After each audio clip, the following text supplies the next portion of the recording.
Gold trusted gold buyers మీరు తాకట్టు పెట్టిన బంగారాన్ని విడిపించి ఈ రోజు ఉన్న మార్కెట్ ధరకు కొనబడను.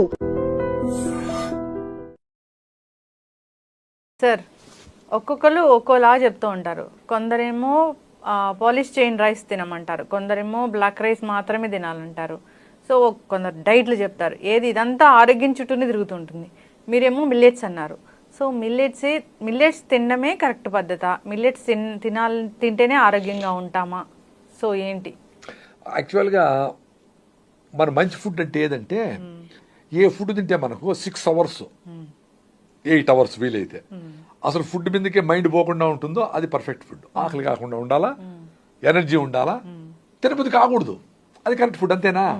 ఒక పులి పోయి జింకను పట్టుకుంటుంది, కొంచెం కొంచెం తింటుందా, ఎక్కువ తింటుందా? మొత్తం తినేస్తుంది ఒకటేసారి, ఫుల్గా తింటుంది. మళ్ళా 1 day 2 days 3 days అది అట్టే చెట్టు మీద కూర్చొని ఉంటుంది, గమ్మున ఉంటుంది, జింక పోతాడు, పట్టించుకోదు. అంటే ఒకటేసారి ఫుల్గా తిని మళ్ళీ ఆకలి కాకుండా ఉండేట్లుగా ఉండే ఫుడ్ ఏది అని మనం ఆలోచించాలి. సో మీరు రాగిమూత తిన్నారనుకోండి, దాంట్లో ఉండే ఫైబర్ 2% ఫైబరు, కొర్రలు సామల్లో అయితే 8% ఫైబరు, అండు కొర్రలు అయితే 12% ఫైబర్, పీచు పదార్థం. అదేం చేస్తుంది, కార్బోహైడ్రేట్ అరిగి ఎనర్జీ ఇస్తుంది, మళ్ళీ ఫైబర్ అడ్డపడుతుంది, మళ్ళీ అటు చిన్నగా 6 layers అరుగుతా చిన్నగా ఎనర్జీ ఇస్తూ ఉంటుంది. మీరు బబ్లింగ్ ఎనర్జీతో హెల్తీగా ఉంటారు. మీకు 5 to 6 liters ఆఫ్ బ్లడ్ ఉంటుంది. 5 నుంచి 6 grams గ్లూకోజ్ బ్లడ్లో ఉంటే యాక్టివ్గా ఉంటారు, హెల్తీగా ఉంటారు, మత్తుగా ఉండరు, ఎనర్జెటిక్గా ఉంటారు. ఎప్పుడైతే మీరు ఇడ్లీలు దోశలు తిన్నారు, 8 దోశలు 2 నూడిల్స్ 2 బజ్జీలు వేసినారో, ఇంత కాఫీ తాగినారో, ఒకటేసారి 400-300 గ్రాముల గ్లూకోజ్ వచ్చి బ్లడ్లో పడుతుంది. సో దిక్కు తెలీదు. అంటే 100 కోట్లు వచ్చేసింది అనుకోండి, 10,000 జీతం ఉండే ఆయనకు 100 కోట్లు వచ్చింది అనుకో, వాడికి బుర్ర పని చేయదు కదా, లాటరీ తగిలింది అనుకో వాడికి. అరే ఏం చేయాలి అని చెప్పి వాడు ఇక్కడ ఎత్తి పెడతాడు, అక్కడ బెంగళూరు అంటాడు, ఇండోనేషియా పోవాలంటాడు, ఏమేమో వాడు బుర్ర పని నెలమార్గంలో పెడతాడు, ఈడ పెడతాడు. అట్లా ఈ 250 గ్రాములు గ్లూకోజ్ ఏం చేయాలని అర్థం కాక దాన్ని గ్లైకోజన్గా మార్చి లివర్లో ఎత్తి పెడుతుంది, మజిల్స్లో ఎత్తి పెడుతుంది, మళ్ళీ వాడుకుందామని. అది వాడే లోపల అరిగిపోయింది కదా. అప్పుడు మీరు ఒక పొయ్యిలో పేపర్ వేసారనుకోండి, న్యూస్ పేపర్, సడన్గా కాలిపోతుంది, మళ్ళీ పేపర్ వేయాలి. అట్లా ఈ రైసులు, పాలిష్ పెట్టిన రైసులు, మైదాలు, ఈ చెత్త చెదారము, ఐస్ క్రీములు ఇవన్నీ తింటా ఉండే కొద్దికి మళ్ళీ ఆకలి కడుపులో వేసి పొయ్యిలో వేసిన పేపర్ లాగా అరిగిపోతుంది, ఎక్స్ట్రాగా గ్లూకోజ్ వస్తుంది. అది పెట్టే లోపల మళ్ళీ ఎక్స్ట్రాగా ఆకలేస్తుంది, మళ్ళీ అట్లా ఆకలేస్తానే ఉంటుంది. ఎందుకు? ఫైబర్ లేని ఫుడ్ తింటాను, చిన్నగా అరిగిదలు లేని ఫుడ్ తింటాను. సో ఇది ఏ లెవెల్కి పోతుందంటే బాగా లావైపోతారు పాపము, తినకూడదు అనుకుంటారు, ఆకలేస్తుంది, ఆయన తింటారు పాపము, మళ్ళీ అది ఎనర్జీగా మారిపోయి అది గ్లైకోజన్గా మారి ఫ్యాట్గా మారి, గ్లైకోజన్గా మారి అది ఏం చేయకపోతే ఫ్యాట్గా మారి ఎత్తి పెడతారు. ఇది పెట్టేసి నా వల్ల కాదరా స్వామి అంటే బ్లడ్లో దోసేసి ఈ గ్లూకోజ్ ఏం చేసుకుంటే నీ సావు నువ్వు సావు ఉంటుంది బాడీ. అప్పుడు షుగరు అని పేరు వచ్చి ఆ షుగరు మళ్ళా డాక్టర్ దగ్గరికి పోతే, నాయన నువ్వు వాకింగ్ చేయాలా, నువ్వు మిల్లెట్స్ తినాలా, నువ్వు మిల్లెట్స్ స్లోగా అరిగే భోజనాలు తినాలా అని డైట్ గురించి కూడా కొంతమంది డాక్టర్లు మంచిగా చెప్తారు. ఇప్పుడు ప్రీ డయాబెటిక్ ఉండవు, ఇప్పుడే డయాబెటిక్ స్టార్ట్ అవుతా ఉంది కాబట్టి నువ్వు బాగా వాకింగ్ చేసి రైసు, గోధుమలు, కాఫీలు, టీలు అన్నీ నిలిపేసి మంచిగా నువ్వు రిచ్ ఫుడ్, ఇంట్లో ఫుడ్ తిని ప్యాకెట్ ఫుడ్ తినకుండా అటు తిను అని చెప్పి అది మొదలు పెట్టాను అనుకోండి, ఆటోమేటిక్గా షుగర్ తగ్గిపోతుంది, అన్నీ తగ్గిపోతాయి. సో అవి ఏవి సెలక్షను? ముందు వర్షాధారితమే, శ్రీశైలము, నాగార్జున సాగరు ఈ ప్రాజెక్టులు లేనప్పుడు వర్షాధారితోనే పంటలు పండేటివి. వరి ఎప్పుడు పండేది? వర్షంతో వరి పండదు కదా. ఎప్పుడో చెరువుల కింద, బావుల కింద, జమీందారులకు ఎక్కువ పొలాలు ఉంటే అక్కడ వేరేటి పండవు, ఎక్కువ నీళ్లు వచ్చేస్తే కింద నుంచి పండవు. అట్టేటప్పుడు జొన్నలు, రాగులు పండవు కాబట్టి వరి పండించేవాడు. ఈయన జమీందారు కాబట్టి నా పొలంలో కష్టపడే పని ఏం లేదు. ఈయన ఏం చేస్తాడు, ఆ వరి తీసుకొని పొద్దున్న స్నానం చేసేదే కష్టమే ఈయనకి. స్నానం చేసి కూర్చొని బాగా పాలిష్ బియ్యంతో వండిన, అప్పుడు బియ్యం పాలిష్ పట్టకపోయినా బియ్యంతో చేసిన ఉండేది 0.4-0.5% బియ్యంలో ఉండేది. పాలిష్ పడితే అది కూడా పోతుంది. సో అది తింటే బిన్న అరిగిపోతుంది, ఈయన వేరే పని ఏం లే. సో మళ్ళీ తింటాడు 9 గంటలకి, మళ్ళీ 12 తింటాడు, 1 గంట తిని పొట్టలా వైపు రకరకాల జబ్బులు వచ్చి 40 గంటలకి శ్రద్ధాంజలి అయిపోతాడు. సో జనాలందరూ ఏమి, అబ్బా జమీందారు తింటాడు రైసు, మనము తినాలా, మాకు రైస్ కావాలా అని చెప్పి అందరూ అడిగేటప్పటికి ప్రాజెక్టులు కట్టి గవర్నమెంట్లో కూడా అందరూ డిమాండ్ అందరూ రైస్ తినండి రైస్ తినండి రైస్ తినండి అనేది అందరూ షుగర్ పేషెంట్లు అయిపోయారు. ఇప్పుడు అందరికీ ఏం చెప్తాడు, రైస్ తినండి ఆయన మీరు జొన్నలు తినండి, రాగులు తినండి, కొర్రలు తినండి, సామలు తినండి. సో రైస్ రూపాయి అయింది, రాగులు సద్దులు 50, కొర్రలు సామలు 200 అయినాయి. సో సామాన్యులకు కూరలు అందుబాటులో లేకుండా అయిపోయినాయి. వర్షాధారిత పంటలు తిన్నప్పుడు అంతా ఆరోగ్యంగా ఉన్నారు. అవన్నీ అందరికీ యాక్సెసిబుల్ అవే ఉండి 50 ఏళ్ళ ముందర మా పెద్దోళ్ళు రైస్ తింటారంటే ఈ పెద్దోళ్ళు చిన్నోళ్ళు మీ 50 ఏళ్ళే 60 ఏళ్ళే 70 ఏళ్ళే దానికి ముందర రైస్ తినేవాళ్ళు చాలా తక్కువ మంది. అందరూ మా పెద్దోళ్ళందరూ ఎప్పుడో రైస్ అంటే ఎప్పుడో పండక్కి తినేవాళ్ళు రైస్. అంతేకాని రెగ్యులర్ బేసిస్ మీద జొన్న రొట్టెలు తినేవాళ్ళు. ఇప్పుడు కూడా కర్నూలులో జొన్న రొట్టెలు తింటారు.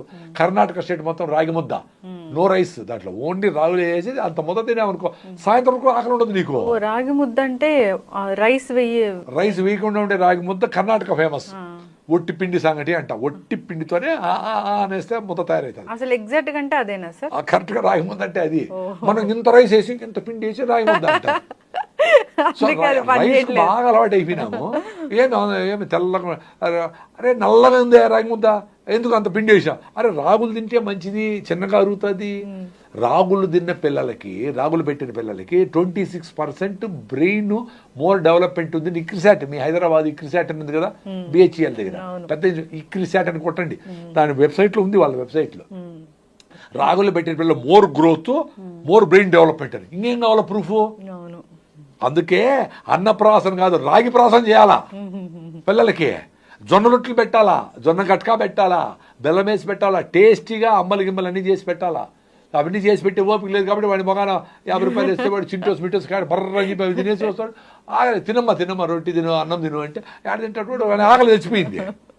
వాడు ఆకలి అనే వరకు మీరు పెట్టకూడదు. వాడు ఆకలి తింటాడు, వాడికి తెలుసు ఇంటి స్కూల్ నుంచి వస్తానే నేను కష్టపడిపోయినానని అమ్మకు తెలుసు కాబట్టి నేను మారం చేస్తే నాకు 50 రూపాయలు ఇస్తారు, నేను ఏదో చెత్త కొనుక్కోవచ్చు అనుకునేటాడు. కాబట్టి వాడు వస్తానేం చేయాలా, టేస్టీగా కలర్ఫుల్గా మీరే చేయాలా.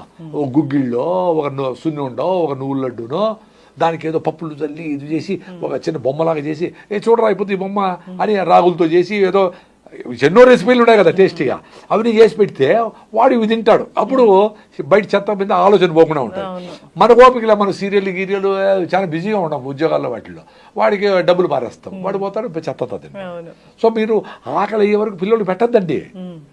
మీరు ఏమనుకుంటారు, వాడికి ఫోర్స్ చేసి ఏదో ఒకటి పెడదామంటారు. అవసరంలే, మీరు డబ్బులు ఇవ్వద్దు, ఆకలి అవుతుంది, వాడే వచ్చి కొంచెం చేస్తాడు. ఒక గంట ఒక గమ్మున నాయన మంచిగా తిను, నువ్వులట్టు తిను, ఇసుడు ఇన్ని రకాలు ఉన్నాయి ఇంట్లో అవన్నీ తిను అని చెప్పాలా. వాడు చెప్పి అలుగుతాడు, మళ్ళీ ఆకలి వేస్తే వాడే వచ్చి తింటాడు. అవును సార్. ఇప్పుడు జొన్న రొట్టె చేసి తింటేనే దాని పోషకాలు వస్తాయా, ఇంకా ఏదైనా ఎట్లన్నా తినొచ్చు? ఇప్పుడు పావురాలు అంటే తింటాడు, వాడు ఎరుగుతాడు కదా, అవి పోయేసి బెంగళూరు పోయేస్తాయి ఇక్కడ నుంచి, చెక్ పోస్టులు ఏం పోకుండా, టోల్ కట్టే పని లేకుండా. మనం పావురాలు, ఆవులు, గేదెలు, ఒంటెలు, మేకలు, గొర్రెలు, చేపలు, రొయ్యలు అన్ని తినేస్తాము. కింద కూర్చుంటే పైకి లేదేమో, ఎనర్జీ లేదు. మరేంటి? సో ఎనర్జీ అనేది రావాలంటే మీరు ఏదో రూపంలో తినండి. ఇడ్లీ చేసుకోండి, దోశ చేసుకోండి, సజ్జలతో సజ్జ రవ్వ జొన్న రవ్వతో ఇడ్లీ చేసుకొని మంచిగా కొబ్బరి చట్నీ చేసుకొని బాగా నెయ్యి వేసుకొని వేడిగా ఇడ్లీ తింటే సూపర్గా ఉంటుంది, టేస్టీగా ఉంటుంది. కలర్ పక్కన పెట్టండి అమ్మా, కలర్ ఎందుకు ఉండాలా, తెల్లగా ఎందుకు ఉండాలా? ఏదైనా ఫుడ్ ఎవరు చెప్పినట్టు తెల్లగా ఉంటే మంచిదని. అవును. సో ఇప్పటి వరకు రైస్ తింటూ అలవాటు పడి ఉన్నాము. సో మిల్లెట్స్ స్టార్ట్ చేయాలి, ఇంకా అవేర్నెస్ తెచ్చారు, స్టార్ట్ చేయాలి అనుకున్నాం. ఎలా స్టార్ట్ చేయాలి? అదే ఇప్పుడు మీరు ట్రెడిషనల్గా తినే ఫుడ్ జొన్న రొట్టెలో, రాగులో, సజ్జలో, దేశీ బియ్యము. దేశీ బియ్యం అంటే ట్రెడిషనల్గా ఉండే బియ్యాలు, దాంట్లో కొంచెం ఎక్కువ ఫైబర్ ఉంటుంది. అది కూడా ఆర్గానిక్ పండించేదైతే బెటర్. అది ఒక పూట తినండి, ఒక పూట మిల్లెట్స్ తినండి చాలు. అది ఎక్కువ సన్నగా ఉండేవాళ్ళు మిల్లెట్స్ ఎక్కువ తినకూడదు, ఇంకా వెయిట్ లాస్ అవుతారు. ఎందుకంటే మిల్లెట్స్ ఇంత తినలేరు. మీరు రైస్ అయితే ఇంత తినేస్తారు, జొన్నలు అయితే ఇన్ని తింటారు, ఆ కొర్రల సాములు అయితే ఇంతే తింటారు. సో ఇంతే తిని వెయిట్ లాస్ అయ్యి సన్నగా ఉండేది వెయిట్ లాస్ అయ్యి నాకు బీటోల్ డెఫిషియన్సీ వచ్చింది. అందుకని అమ్మ ఎక్కువ మిల్లెట్స్ తినకూడదు అని పొద్దున్నే ఒక పూట ఇంత మిల్లెట్స్తో రాగి పిండి వేసుకొని రాగి ముద్ద ప్రతిరోజు, సాయంత్రము సద్ద రొట్టెలు కానీ, జొన్న రొట్టెలు కానీ, మొక్కజొన్న పిండితో రొట్టెలు కానీ తింటా. అన్ని గుగ్గిళ్ళు పెడతారు కదా, గుగ్గిళ్ళు ప్రోటీను, బఠానీలు, శనగలు, అలసందలు, ఉలవలు ఏదో పెట్టి ప్రోటీన్, నిమ్మకాయ పిండుకొని బాగా టేస్టీగా తినచ్చు. ఓ ఆకుకూర, కూరగాయలు ఏదో ఒకటి. పొద్దున్నే రాగి తాగుతా, రాగులు వచ్చా, జొన్నలు, సద్దులు ఆల్టర్నేటివ్గా వచ్చా, దేశీ బియ్యం కూడా ఒక రోజు, మిల్లెట్తో పాటు రాగి ముద్ద తింటాను. హ్యాపీగా ఉండ, హెల్తీగా ఉండ. అవును. 2 పూట్లే చాలు. మధ్యాహ్నం ఆకలే ఉండదు. పొద్దున్నే మిల్లెట్తో తింటే మధ్యాహ్నం ఆకలి ఉండదు. సో రేట్ ఎక్కువ అనుకునే ఫీలింగ్ అవసరం లేదు. ఎందుకంటే 30 కిలోలు తినే ఇంట్లో 10 కిలోల మిల్లెట్స్ తినగలరు అంతే. క్వాంటిటీ ఎక్కువ తినలేరు. ఓకే. అసలు ఈ పద్ధతి ఏంటి అంటే మన ట్రెడిషన్ ఏంటి? 3 పూట్ల తినాలా, 2 పూట్ల తినాలా, 1 పూట తినాలా జనరల్గా? యాక్చువల్గా గూట్లో దీపం నోట్లో ముద్ద సాయంత్రం తినాలా. కొన్ని సాయంత్రం రాయలసీమలో ఉండే సాయంత్రం చెప్తా ఉంటా. ఒకసారి తింటే యోగి, 2 సార్లు తింటే భోగి, 3 సార్లు తింటే రోగి, 4 సార్లు తింటే ఎత్తుకొని హోగి అని వీటికి అంతా అయిపోయింది. ఇవన్నీ సామెతల రూపంలో వచ్చినాయి. సో ఒకసారి ఏ ఫుడ్ తినాలా? నూడిల్స్, ఇడ్లీ, దోశలు కాదు. రిచ్ ఫుడ్, ఆర్గానిక్గా పండిండేటివి, రాగి ముద్ద. మన ట్రెడిషనల్ ఫుడ్ గురించి మాట్లాడతాం. 50, 60, 70 ఏళ్ళ ముందు ఉండే ఫుడ్ గురించి మాట్లాడతాను. అది ఒకసారి తినేసి సాయంత్రము లైట్గా ఫ్రూట్సో లేదంటే ఒక సింపుల్ ఫుడ్ ఏదో తినేస్తే సరిపోయేది. అందుకని ఒకసారి తింటే యోగిని, దానికి తినే ఆ ఫుడ్ తింటే మీరు ఆల్రెడీ వీక్గా ఉండి ఒకసారి ఏదో సగం ఇడ్లీనో లేదో ఒక జ్యూసో తాగేసి నేను డైట్ చేస్తాను అని 6 హిమోగ్లోబిన్ 5 అయింది అనుకో, కళ్ళు తిరిగి కింద పడుతుంది. సో రిచ్ ఫుడ్ను ఒకసారి తినాలి. సాయంత్రం అట్లా 2 సార్లు తింటే మ్యాక్సిమం సరిపోతుంది అనేది ఇంపార్టెంట్. అది కూడా సాయంత్రము సన్సెట్ లోపల తినేయాలి. ఎందుకు కొందరిలో బ్లోటింగ్ అనేది వస్తూ ఉంటుంది ఈ మిల్లెట్స్ తింటే? ఇప్పుడు మనము హై ఫైబర్, పీచు పదార్థం ఎక్కువ ఉండే ఫుడ్ తింటాను అనుకో, 100కి 85 మందికి ప్రాబ్లం లే. లోపల గట్ మైక్రోబయం అని ఉంటుంది, మైక్రోబ్స్. అవి మనం తినే ఈ ఇడ్లీలు, దోశలకు అలవాటు అయి ఉంటాయి. అవి డైజెస్ట్ చేసి దాన్ని బ్రేక్ డౌన్ చేసి ప్రోటీన్ చేస్తూ ఉంటాయి. ఈ ఫైబర్ ఏం చేయాలని దానికి తెలీదు. అర్థమైనా? సో ఈ ఫైబర్ ఏదో ఏదో వచ్చింది దాన్ని ఏదో చేసి ఏమో చేసి దాంతో గేమ్ ప్లే చేస్తూ ఉంటాయి. అది చిన్నగా ఫుడ్ యాక్సెస్ స్లోగా దొరుకుతుంది దానికి. సో ఇవి జరుగుతూ ఉంటాయి. సో దానికి మీకు ఏమనిపిస్తుంది? కొంచెం డిస్కంఫర్ట్ మొదట్లో ఉండొచ్చు కొంతమందికే, 85 మందికి కాదు, 85 మందికి ఓకే. సైకలాజికల్గా ఎక్కువ డిస్టర్బ్ అవుతారు. ఎందుకంటే మీరు టిఫిన్ తినేసి మళ్ళీ 1 గంటకు ఆకలి కాలేదు అనుకో, డాక్టర్ నాకు ఆకలి కాలేదు, ఏం ఆకలి కాలేదు అంటారు. ఆకలి కాకుండా ఉండేదానికే బెలిస్తాను అనేది. ఇది స్లోగా అరగాల, మొత్తం డైజెస్ట్ అయిపోకూడదు, చిన్నగా గ్లూకోజ్ రావాలా అని. సో ఇప్పుడు సాఫ్ట్గా ఉండే పాలిష్ బియ్యంతో చేసిన ఇడ్లీలు, దోశలకి డైజెస్ట్ అయ్యే మైక్రోబ్స్ మీకు హై ఫైబర్ నుండి మిల్లెట్స్ నుండి డైజెస్ట్ చేయాలనుకోండి, 1 వారమో 10 రోజుల్లో అవి వాటికి టైం పట్టచ్చు. కొంతమందికి వెరీ రేర్, మేబీ 0.5% పీపుల్కి కొన్ని రకాల మిల్లెట్స్ పట్టకపోవచ్చు. అంటే మీకు కొర్రలు, సామలు, ఆరికలు, ఊదర్లు, అంటుకొర్రలు, వరిగలు, జొన్నలు, రాగులు, సజ్జలు నాకు తెలిసి ఇన్ని ఉన్నాయి. వీటిలో అన్ని పట్టకుండా బయటది ఏమి ఉండదు. కొన్ని చాలా కంఫర్టబుల్గా ఉంటుంది. అది మీరు ఐడెంటిఫై చేయండి. కొన్ని రోజులు ఆరికలే తినండి. నేను ఆరికలు రికమెండ్ చేస్తాను, ఎందుకంటే ఆరికలు టేస్టీగా ఉంటాయి. మీరు కళ్ళు మూసుకొని ఆరికల్లో మంచిగా నెల్లూరు పప్పు పులుసో అట్లా తీసుకొని నెయ్యి వేసుకుని తిన్నారు, మళ్ళీ టేస్టీగా ఉంటాయి. రైస్ కంటే ఇప్పుడు పాలిష్ పట్టిన రైస్కి టేస్టే ఉండదు. యూరియా, డిఏపి వేసి పళ్ళు ఏముంటుంది? అరికెలు రెయిన్ ఫిట్గా పండి ఉంటాయి. జనరల్గా మిల్లెట్స్కి ఎవరు మందులు గిందులు కొట్టరు, నీళ్ళు కట్టరు. నీళ్ళు కట్టినా అవేమి ఎక్కువ పండవు. సో అరికెలు గాన మీరు తింటే సూపర్ టేస్ట్ ఉంటుంది. సో ఆటోమేటిక్గా మీరు దానికి అలవాటు అవుతారు. సో ఈ మీరు ట్రెడిషనల్గా వచ్చే అరికెలు ఒక పూట తిని మీరు ట్రెడిషనల్గా మీరు వాడుతూ ఉండే జొన్నలు, రాగులు, సద్దులు, దేశీ బియ్యమో, అన్పాలిష్డ్ బియ్యమో సాయంత్రం తిని ఫ్రూట్స్ తింటే సరిపోతుంది. ఇది మీ డైట్. ఎక్కువ సన్నగా ఉండేవాళ్ళు అదే 120 కిలోలు ఉండేవాడు 2 పూట్ల 3 పూట్ల కావాలంటే మిల్లెట్సే తినండి. మరీ సన్నగా ఉండేవాళ్ళు ఎక్కువ మిల్లెట్స్ తినకూడదు అని చెప్తా ఉంటాను నేను, నా ఎక్స్పీరియన్స్ అయ్యి. నాకు ప్రాబ్లం వచ్చి నాకు B12 డెఫిషియన్సీ వచ్చింది కాబట్టి అది ఓన్లీ మిల్లెట్స్ తినడానికి వచ్చింది అనుకొని అది కూడా నెక్స్ట్ ఎవరికి స్టూడియోలో చెప్పిన నేను, నాయన సన్నగా ఉండేవాళ్ళు ఎక్కువ మిల్లెట్స్ తినదు, కొంచెంగా తినండి. ఖచ్చితంగా సార్, ఏదైనా కానీ ఆహారం చెప్పేది ఆరోగ్యం కోసమే. సో అందుకే మీరు ఎక్స్పీరియన్స్ కావాలని. ఇప్పుడు నా ఎక్స్పీరియన్స్ మీకు కాకపోతే నాకు ఆరికలు బాగుంది, మీకు సామాన్లు బాగుండొచ్చు. మీరు వారం మీ ఇంట్లో ఒకటి మార్చి మీ అందరి ఇంటిల్లి పాదికి రేట్ల రూపంలోనో, ఆరోగ్యం రూపంలోనో, కంఫర్ట్ రూపంలోనో అది ఏది ఉంటుందో అవి 1, 2, 3 సెలెక్ట్ చేసుకొని తినండి. నేను చెప్పిందే చేయాలని ఏమి లేదు. అందుకని బుద్ధుడైన మహానుభావుడు బుద్ధం శరణం గచ్చామి అన్నాడు. అంటే బుర్ర పెట్టండి, ఎవరు చెప్పినా వినొద్దు, మీ ఎక్స్పీరియన్స్ మీరు చూసుకోండి, మీరు ఎక్స్పీరియన్స్ చూసుకోండి. Very simple. ఖచ్చితంగా సార్, చాలా చక్కగా చెప్పారు. అసలు మిల్లెట్స్ అంటే ఏంటి, ఎలా స్టార్ట్ చేయాలి, ఎవరికి పడవు అంటే చాలా చక్కగా చెప్పారు. సో తీసుకోవాలని కోరుకుందాం, ఆరోగ్యంగా ఉండాలని కోరుకుందాం. సార్, డయాబెటీస్, షుగర్ వ్యాధి అంటే ఇంట్లో 4 ఉంటే 2కైనా ఉంటుంది షుగర్, అంతలా వచ్చేసింది. దీనికి కారణం ఏంటంటే రకరకాల చెప్తున్నారు. ఇది ఒక లైఫ్ స్టైల్ డిజార్డర్, మీ లైఫ్ స్టైల్ బాగాలేక వచ్చిందని కొందరు. సో మీది ఆహారం సరిగ్గా తీసుకోరు, స్ట్రెస్ ఎక్కువగా ఫీల్ అవుతారు, ఇలాంటివి అన్ని కారణాలు అయితే చాలా ఉన్నాయి. అయితే దీనికి పరిష్కారం ఏంటి అసలు? యాక్చువల్గా మనకు డయాబెటీస్ ఈ లోపల ఎక్కువ ఏంటంటే మన జీవన విధానము ఫుడ్ హ్యాబిట్స్ మారిన దానికే వచ్చింది. 50 ఏళ్ల ముందర షుగర్ వచ్చిందా, బీపీ అంట బా ఆయనకు అని చెప్పుకునేవాళ్ళం. అవును. ఇప్పుడు ఇప్పుడు 100 మంది గ్రౌండ్లో ఉన్నారంటే 100 మందికి 95 మందికి షుగర్ ఉంటేనే గ్రౌండ్కి వస్తారు, లేకపోతే వాకింగ్ కూడా చేయరు. ఎవరు కొత్తోడు ఎవరో ఏమావా షుగర్ రా అంటారు. అంటే షుగర్ వచ్చితేనే వాకింగ్ చేయాలనే ఒక వింత పరిస్థితి అయిపోయింది. సో వాళ్ళు ఈజీగా తీసుకుంటారు షుగరు, ఏదో బెల్ వేసుకుంటారు. కానీ పాపం షుగర్ ఉండే వాళ్ళు నేను గమనిస్తా కదా, కొంచెం లేట్ అయితే ఆహారం షుగరింగ్ వచ్చేస్తుంది, తట్టుకోలేదు, టాబ్లెట్ లాగేస్తుంది, ఎక్కువ తింటే ప్రాబ్లము, స్పైక్ అయిపోతుంది, కళ్ళు తిరిగితే దప్పు వచ్చేస్తుంది. ఆ టాబ్లెట్ పోయి ఊరికే ఉండదు, అది పిండుతుంది లోపల పోయి మిమ్మల్ని. సో ఈ షుగర్ అనేది 40-50 ఏళ్లలో చాలా డబ్బులు అయిపోయి వరల్డ్ క్యాపిటల్ ఇండియా వచ్చి diabetes capital of the world అని చెప్తా ఉంటారంటే అసహ్యం కదా. అది మన జీవన విధానం ఆహార విధానం మారిన దానికి వచ్చింది. అది పాపులేషన్ మీరు చెప్పినట్లు 25-30%. దీంట్లో one of the reason air పొల్యూషన్తో కూడా మీ ప్యాంక్రియాస్ దెబ్బతిని, అది కూడా one of the reason diabetes అని కూడా చెప్తా ఉంటారు. ఎక్కువ పొల్యూషన్ సిటీలో ఎక్కువ వస్తుంది కదా, సిటీలో పొల్యూషన్ ఎక్కువ ఉంది, స్ట్రెస్ కూడా ఎక్కువే ఉంటుంది. పల్లెల్లో ఏమనుకుంటారంటే సిటీల్లో బాగా కారులో పోతా ఉంటే BMW కారులో అబ్బా సిగ్నల్స్ మాల్స్ గీల్స్ అబ్బా అనుకుంటారు. ఎక్కువ స్ట్రెస్ సిటీలోనే ఉంది. ఆ ట్రాఫిక్ లోనే స్ట్రెస్ వచ్చేస్తుంది 3 గంటలు ఉంటే. వర్షం పడిందంటే పంచకొట్ట అంత క్లోజ్, ఎవడు ఏమి పోయేదానికిలే. చాలా సమస్యలు ఉంటాయి.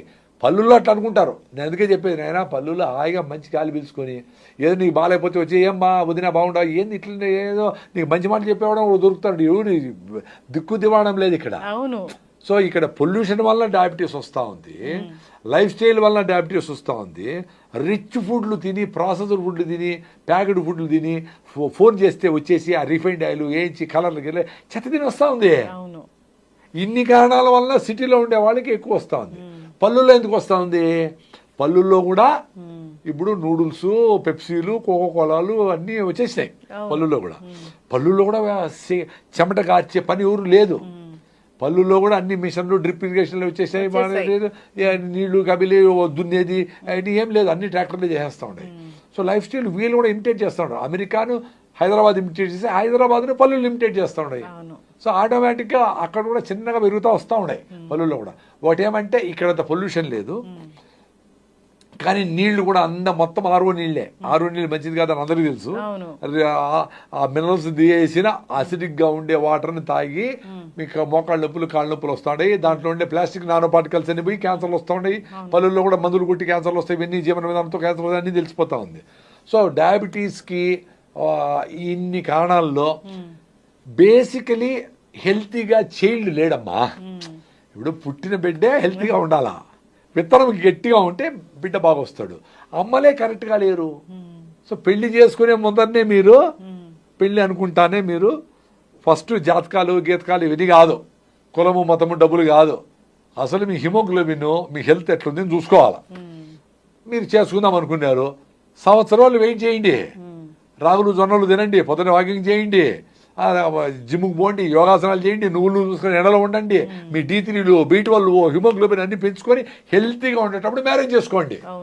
అప్పుడు మీ పిల్లలు ఆరోగ్యంగా పుడతారు, వాళ్ళకి ఉండదు. అంతేకాదు వీడికి 6 ఏళ్ళకి అద్దాలు వచ్చినాయి, 15 ఏళ్ళకి బీపీ షుగర్లు వచ్చినాయి అంటే పుట్టిండేది వాడు 15 ఏళ్ళకి రాలా, వాళ్ళ అమ్మే హెల్తీగా లేదు పాపం.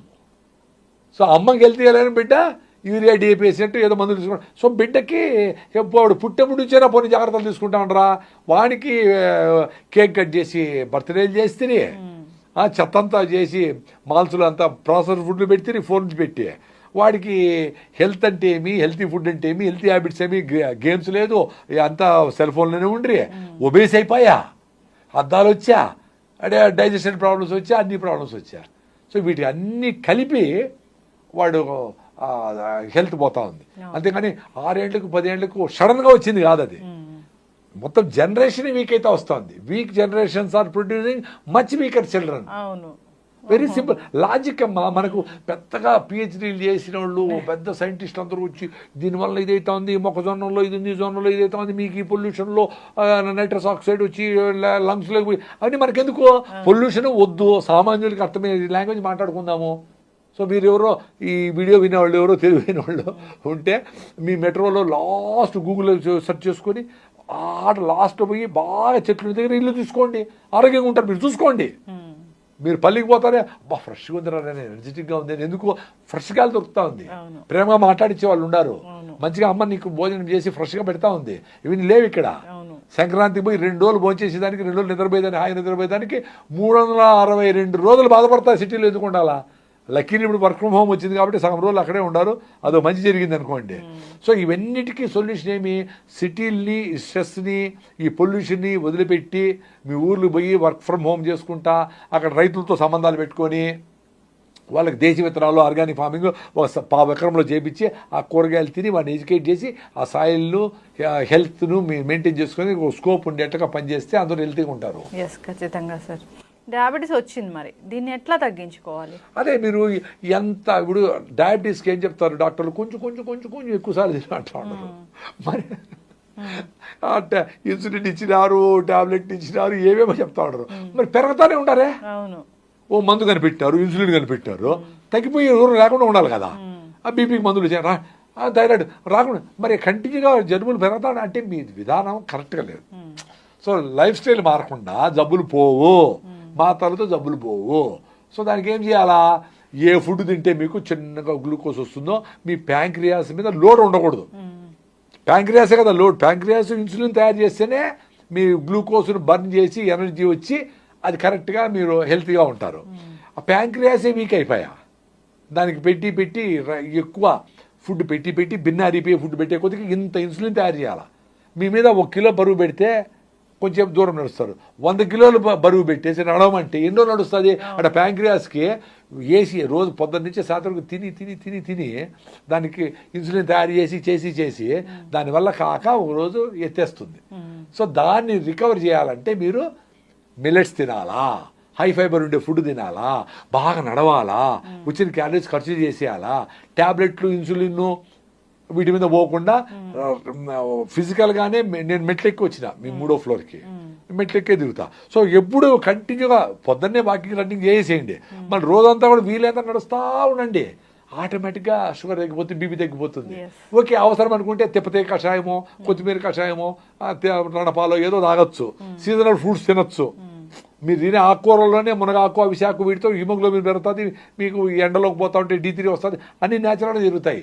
సో డయాబెటీస్ వచ్చిన వాళ్ళు బాగా నడవాలి, రోజంతా ఫైబర్ రిచ్ ఫుడ్ తినాలా, చిన్నగా ట్యాబ్లెట్ తగ్గించుకుంటారు. ఎప్పుడైతే మిల్లెట్ స్టార్ట్ చేసినావో ఇన్ని ట్యాబ్లెట్లు తీసుకునే అవసరం లే. అప్పుడు కళ్ళు తిరిగి హైపోగ్లైసీమియా వస్తుంది, కళ్ళు తిరిగి పడతారు. సో ఇమీడియట్ మిల్లెట్ స్టార్ట్ చేస్తానే, వాకింగ్ స్టార్ట్ చేస్తానే మీ ట్యాబ్లెట్లను డాక్టర్ల పర్యవేక్షణలో సగం తగ్గించండి.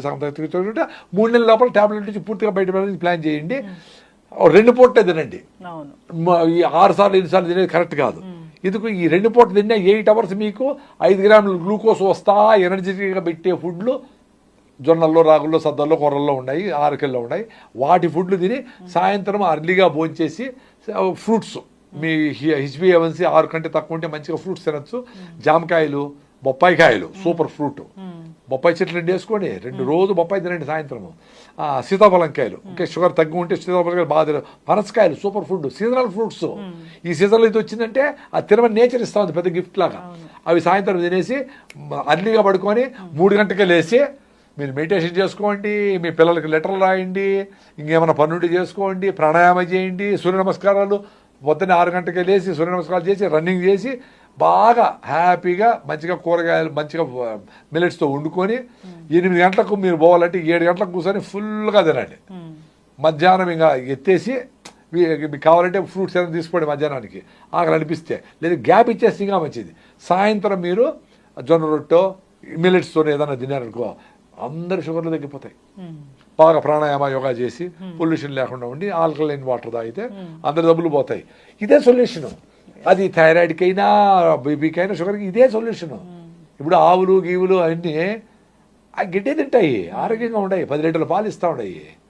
మన మొగరే కాల్షియం డెఫిషియన్సీ, ఐరన్ డెఫిషియన్సీ అన్ని డెఫిషియన్సీలే. ఎందుకో నేచర్ చాలా దూరం అయిపోయినాం. ఎండలేకపోయేదాన్ని భయపడితే ఎట్లమ్మా? మరి డాక్టర్లు చెప్తాడు ఎండలేక పోండి ఆయన, మీకు D3 వస్తుంది. మంచి డాక్టర్లు ఈ సప్లిమెంట్స్ చేసుకుంటాము, ఎండలేక పోండి. ఖచ్చితంగా సార్, చాలా చక్కగా చెప్పారు. డయాబెటీస్ అసలు రాకుండానే చూసుకోవాలి, ఇంకా వస్తే ఇంకా రాకుండా చూసుకునేది ఈజీ. వచ్చినాక పాపం డ్యామేజ్ అయ్యిండే కార్ను ఎంత డబ్బులు పెట్టి రిపేర్ కాకపోవచ్చు.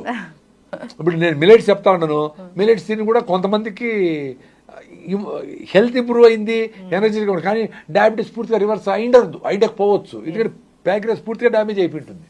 చాలా మంది ఏం చెప్తారు, రైస్ అనొద్దు, చపాతీలు అనమంటారు. చపాతీలో ఉండే గ్లూటెన్ అనేది మీ ప్యాంక్రియాస్లో ఉండే బీటా సెల్స్ డ్యామేజ్ చేసి మిమ్మల్ని పర్మనెంట్గా డయాబెటిక్ పేషెంట్గా పెడుతుంది అని doctor B M Hegde, vice chancellor Manipal university, గొప్ప ఆయన, మీరు ఏనే ఉంటారు డాక్టర్ బిఎం హెగ్డే, ఆయన చెప్తానే ఉంటాడు కదా. మరి డయాబెటీస్ ఉండేవాళ్ళు చపాతీలు అస్సలు ముట్టకూడదు, జొన్న రొట్టెలు, సొంత రొట్టెలు తినండి మంచిగా, ఇంత వెజిటబుల్ వేసుకొని మంచిగా అంత బీన్స్ పెట్టుకొని బాగా రిచ్ ఫుడ్ తినండి, హెల్తీగా ఉండండి. ఖచ్చితంగా సార్, చాలా మంచి విషయాలు చెప్పారండి. ధన్యవాదాలు.